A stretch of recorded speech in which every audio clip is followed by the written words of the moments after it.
Andhra Pradesh assembly budget సమావేశాలు బుధవారం నుంచి ప్రారంభం కానున్న నేపథ్యంలో వైసీపీ ఎమ్మెల్యేల వరుస గైర్హాజరుపై శాసనసభ స్పీకర్ చింతకాయల అయ్యన్న పాత్రుడు కీలక నిర్ణయం తీసుకున్నారు. ఇకపై డిజిటల్ విధానంలోనే ఎమ్మెల్యేల హాజరు నమోదు చేయాలని నిర్ణయించారు. సభకు హాజరు కాకుండా కొందరు సభ్యులు జీతాలు తీసుకోవడం, ఎమ్మెల్యేలుగా కొనసాగడం ఎంతవరకు సబబని స్పీకర్ ఇప్పటికే పలుమార్లు అసహనం వ్యక్తం చేసిన విషయం తెలిసిందే.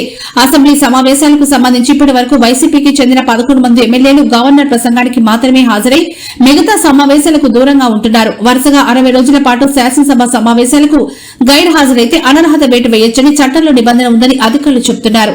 అయితే గవర్నర్ ప్రసంగానికి మాత్రమే హాజరైతే అది సమావేశాలకు హాజరైనట్టు పరిగణలోకి రాదని ప్రభుత్వ వర్గాలు స్పష్టం చేస్తున్నాయి. ఈ నేపథ్యంలో గతంలో కొందరు సభ్యులు హాజరై రిజిస్టర్పై సంతకం చేసి వెంటనే వెళ్లిపోతున్నారని ఆరోపణలు రావడంతో అలాంటి పరిస్థితులకు చెక్ పెట్టేందుకు డిజిటల్ హాజరు విధానాన్ని స్పీకర్ అమలు చేయాలని నిర్ణయించారు.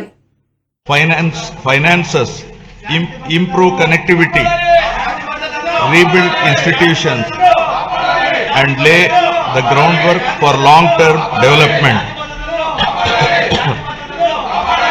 However, the change in governance in 2019 disrupted this momentum.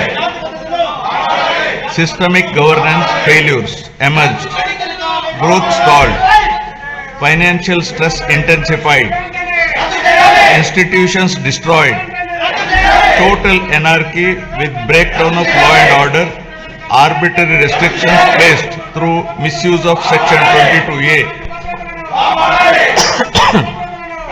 and key sectors such as infrastructure,